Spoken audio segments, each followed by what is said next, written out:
반기문 전 유엔 사무총장이 오늘 드디어 귀국했습니다. 금이 환양, 비단 옷을 입고 모국으로 돌아오는 모양새를 원했을 텐데 세상이 그리 녹록하지는 않죠. 반기문의 귀환, 그리고 그를 기다리고 있는 현실을 짚어보도록 하겠습니다. 친동생과 조카가 뇌물, 사기 혐의로 미국 검찰에 기소가 됐습니다. 귀국 전날이었는데요. 그 이전에 이제 23만 달러 수수설도 있었고, 반기문 전 총장으로서는 이 문제는 엄청난 악재라고 봐야 할 것 같은데요. 도덕성에도 큰 타격이 있고, 어떻게 보십니까? 우리나라 역대 대통령들이 다 그 친인척 비리가 아주 여러 차례 불거졌었고요. 특히 지금 이제 박근혜 대통령하고 이제 최순실, 뭐 이건 친인척은 아니지만 친인척보다 더 가까운 사이죠. 이것 때문에 이제 탄핵 소추까지 돼 있는 이런 상황에서 여권의 유력 대선 주자 반기문 유엔 사무총장이 동생과 조카가 이렇게 연루가 된 대형 스캔들이 터졌습니다. 아마 국민들한테는 굉장히 깊은 여운과 뭐 인상을 남겼다 이런 사건이라고 봐야 될 것 같습니다.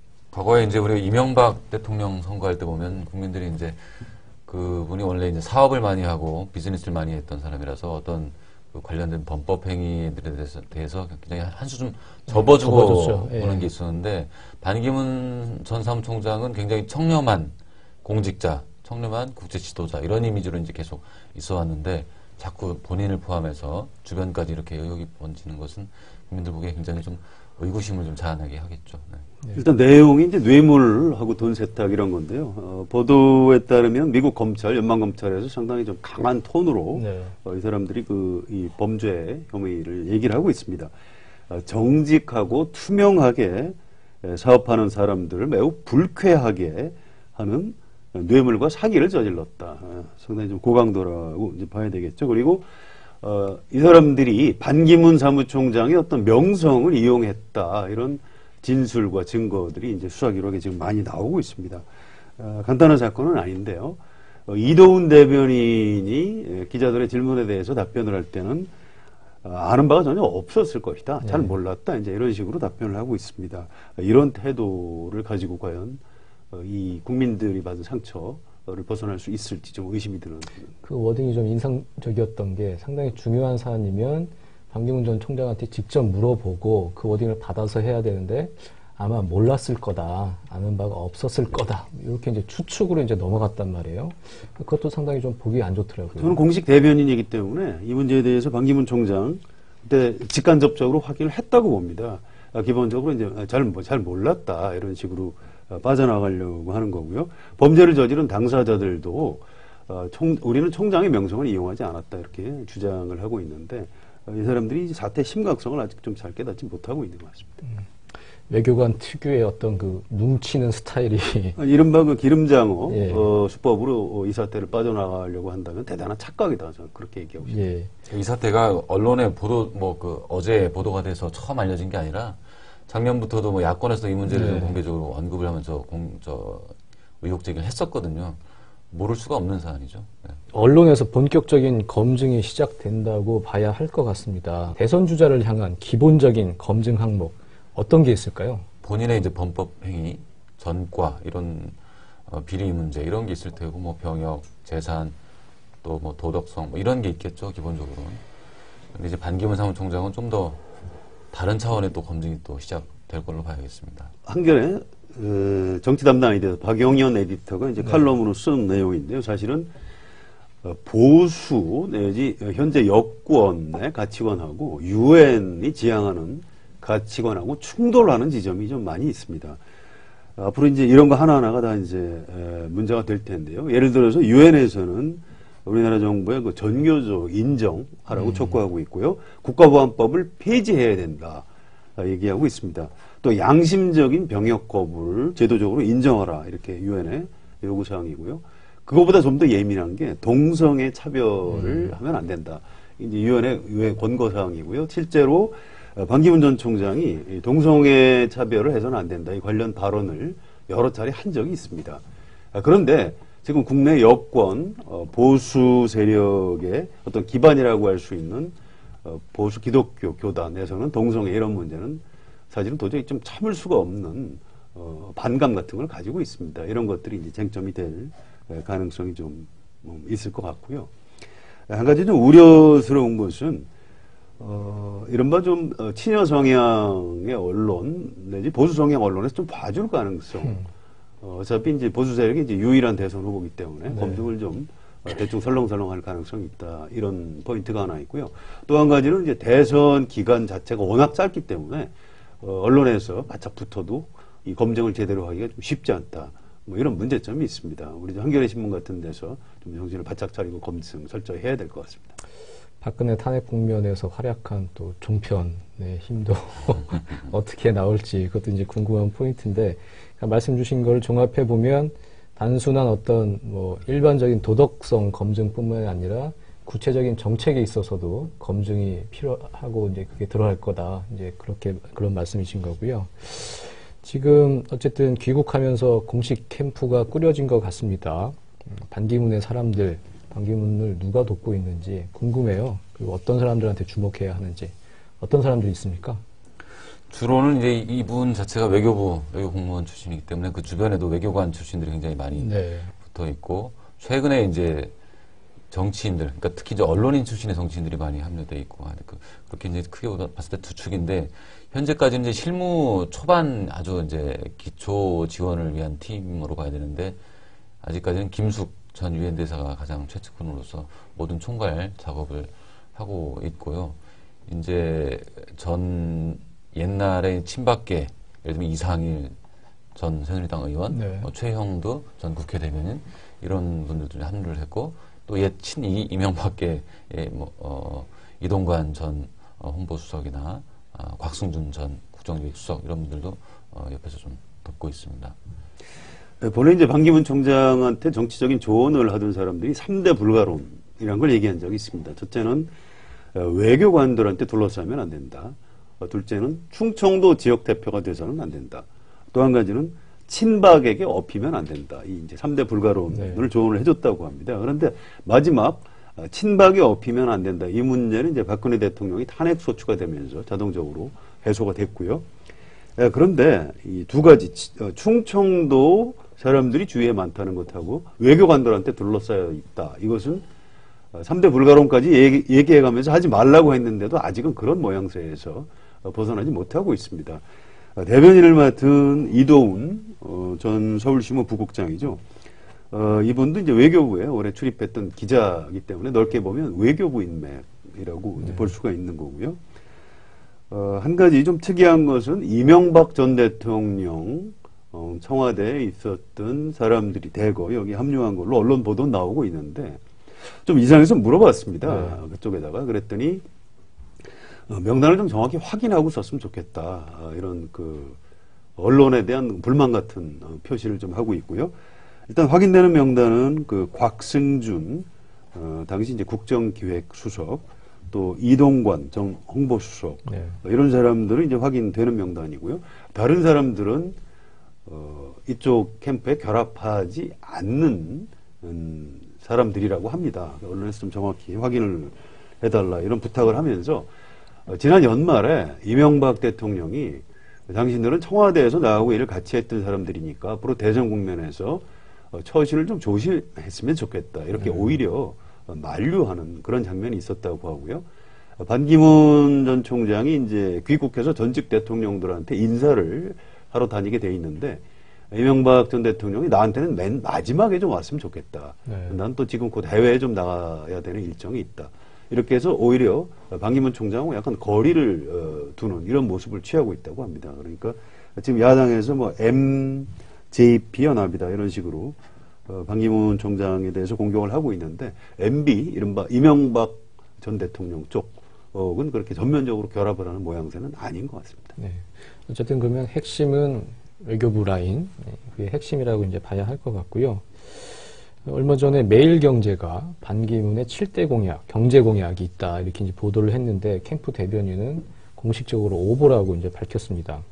반기문 주변의 어떤 조직의 혼선 이걸 이제 보여주는 해프닝이라고 볼 수 있을 것 같아요. 자발적인 반기문 팬클럽도 상당히 우후죽순으로 이제 나와 있는 것 같고요. 사실은 노사모 이후에 정치인들 팬클럽이 이제 많이 생기고 팬클럽 정치, 뭐 이게 상당히 이제 대중화된 상황인 것 같고, 반기문 전 총장도 마찬가지인 것 같습니다. 상당히 뭐 여러 가지 팬클럽이 많은 것 같은데, 이런 자발적인 팬클럽 정치, 반기문 전 총장의 대선 레이스에 독이 될까요? 어떻게 약이 될까요? 어떻게 보십니까? 일단 팬클럽은 도움이 된다고 봐야죠. 네. 정치인한테 뭐 팬클럽, 지지자들은 없어서는 안 되는 그런 물고기와 물, 이런 존재라고 봐야 됩니다. 그런데 과연 반기문 팬클럽이 과거에 이제 노사모처럼 어떤 그 열정적인 그 자발성을 담보로 해서 모이는 사람들이냐, 이 부분은 좀 앞으로 두고 봐야 될 것 같습니다. 이미 사실은 약간의 잡음이 일어나고 있다, 이런 조짐이 전국에서 좀 일어나고 있고요. 아마 이제 검찰이나 경찰의 어떤 그 구체적인 사건으로 첩보 같은 것이 들어오고 있다, 이런 정보가 있습니다. 이제 이런 부분 좀 걱정이 되는 대목이고요. 그 숫자를 보면 그 팬클럽이라고 해가지고 반기문을 사랑하는 네. 모임 반사모, 반딧불이. 그리고 반딧불이, 네. 반사모 3040이라는 데도 있고, 반기문을 존경하는 사람들의 모임도 있고, 뭐 글로벌 반기문 국민협의체, 또 반기문 대통령 출마 요청 범국민운동본부, 뭐 이렇게 한 7, 8개, 네. 또 그 뒤에도 계속 생겨나겠죠. 그래서 이제 이 캠프 실무팀이 주로 하는 일 중에 하나가 또 이 그 팬클럽을 관리하는 일. 그런데 김봉현 전 호주 대사가 그 캠프에 합류했는데, 이분이 그쪽에 이제 어떤 총무 역할을 하면서 캠프에 하면서 이런 팬클럽들을 좀 이렇게 자제시키고 이런 역할도 좀 하고 있다고 합니다. 네. 팬클럽 못지않게 이제 좀 더 중요한 게 사실은 이제 세력연합을 앞으로 좀 주목해서 봐야 될 것 같습니다. 네. 바른정당이나 새누리당의 유력한 대선 주자가 없기 때문에 결국은 반기문 전 총장을 중심으로 이제 헤쳐모여야 할 가능성이 있을 것 같고요. 반기문 총장이 지금의 지지도만 유지를 하더라도 아마 여권은 반기문 중심으로 아마 세력이 다시 재편될 가능성이 있을 것 같습니다.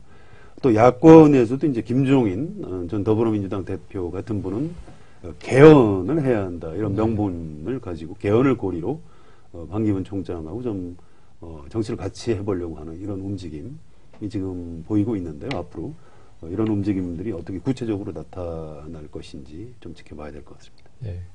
반기문 중심의 어떤 연합, 연대, 뭐 이걸 보면 일단은 반기문 전 총장은 충청도 사람 아니겠습니까? 음성에서 태어났고 충북, 그리고 충주에서 이제 자랐고요. 오래전부터 이제 그 고향이 들썩인다는 이제 보도도 많이 나왔습니다. 그리고 반기문 전 총장 쪽에서 뉴 DJP 연합을 원하고 있다, 이런 얘기가 이제 박지원 의원의 입을 통해서 나오기도 했는데, 지역을 기반으로 한 연합 전략, 이번 대선에서도 어떻게 효과가 있을까요? 이게 다수 국민들이 뭐 그렇게 동의해주고, 또 연합이 양세력이 그 순조롭게 손을 잡으면 당연히 뭐 효과를 내고 집권에도 도움이 되겠죠. 그런데 이 DJP 연합이 이제 예전에는 어떤 큰 명분이 있었죠. 정권 교체라는 명분을 가지고 호남이 한번 정권, 그러니까 김대중을 내세워서 정권 교체를 하는데 충청이 좀 도와주면 이제 힘이 되니까 해서 그런 어떤 일단 큰 명분을 쥐고 시작을 했는데, 이번 그 반기문 전 총장을 중심으로 한 뉴 DJP 연합이라는 거는 사실 반기문 총장을 그 누구도 정권 교체라고 보지를 그렇죠. 않지 않습니까? 네. 보수 후보이고, 해서 그런 명분상에서 어떤 그 과연 국민들 다수가 동의를 해줄지 하는 점하고, 실제로 봐도 호남에서도 이 지지율을 보면 문재인 전 그 민주당 대표가 반기문 전 총장보다 많이 높게 나오거든요. 네. 그 반 총장은 충청하고 대구, 경북 이 정도에서만 좀 높게 나오고 있고요. 그러니까 뭐냐면 호남 주민들도, 호남 시민들도 반 총장과 이렇게 결합을 하는 거를 썩 원치는 않는 거 아닌가, 현재로서. 그리고 또 하나는 어떤 정치 세력으로서 국민의당의 문제인데, 국민의당이 지금 안철수 독자 완주를 계속 주장하고 있는 연대론을 안철수, 불사르겠다. 그렇죠. 자강론을 네. 주장하는 안철수 전 대표가 있고, 반면에 또 호남 의원들은 또 다른 생각을 하고 있고, 말씀드렸다시피 호남 그 국민들, 유권자들의 생각이 또 다르거든요. 이 불일치를 어떻게 하나로 여권에서 손을 잡을 수 있느냐, 그런 것까지 고려할 때 보면 일단 DJP 연합, 뉴 DJP 연합이라는 게 참 순조롭게 가기가 어려울 것 같다라고 좀 봅니다. 네. 예, 지역주의가 정치 현실에서 작동을 하려면 조건이 있습니다. 과거에 뭐 경상도에서 몰표가 나왔다고 해도 그쪽에서는 정 대통령이 김대중 호남 사람이 돼서는 안 된다. 이런 것 때문에 이제 결속을 했던 거고요. 충청도의 경우에는 95년에 지방선거 때 그 충청도 핫바지론이라는 게 있었습니다. 김종필 총재가 네. 우리 충청도가 핫바지냐 이제 이 말로 지역주의를 자극해서 자민련이 충청권을 싹쓸이했던 그런 일이 있었고요. 또 97년 DJP 때도 영남 패권주의에 맞서서 백제권 연합, 호남과 충청이 손을 잡아야 한다. 이런 저항적 지역주의가 작동을 했기 때문에 네. 표로 연결될 수가 있었던 겁니다. 그런데 지금 반기문 총장을 중심으로 충청도가 뭉치자. 이건 뭐 아무런 뭐 명분이 전혀 없기 때문에 작동하지 않을 것으로 봐야 될 것 같고요. 반기문 총장이 대통령이 된다. 이제 뭐 이런 책이 여러 번 나오고 있는데 반기문이 55%, 문재인이 45%를 얻을 것이다. 그래서 반기문이 된다. 이렇게 돗자리 깔았네. 예, 계산까지 아예 그 해놓은 표가 있습니다. 네. 그 책의 내용을 보면 충청권에서 70%에서 80%를 반기문이 득표한다. 또 충청권 인구가 좀 많은 인천이나 강원도에서는 네. 반기문이 이제 많이 이긴다. 이제 이런 식의 계산을 해서 반기문이 55대 45면은 굉장히 많이 이기는 네. 건데요. 네. 이렇게 계산을 해놨던데 저는 그런 일은 벌어지지 않을 것이다. 충청도는 경상도나 전라도, 호남하고 좀 달라서 그렇게 어느 한쪽에다 몰아주는 지역주의 감정은 아닙니다. 네. 이쪽에 이제 살아봤거나 충청권의 정서를 아는 사람들은 잘 아는 얘기인데요. 지금 반기문 총장을 지지하는 사람들이 원하는 만큼 충청권에서 몰표가 나오지는 않을 걸로 저는 그렇게 예측을 합니다. 네. 반기문 전 사무총장 10년 동안 유엔에서 일했습니다. 그가 없던 시간에 대한민국은 많이 변했죠. 헬조선으로의 귀환을 일단 환영합니다. 엉망이 된 이 나라를 제대로 재정비할 수 있는 역량을 갖고 있는지 유심히 지켜보도록 하겠습니다. 더 정치 마칩니다. 감사합니다.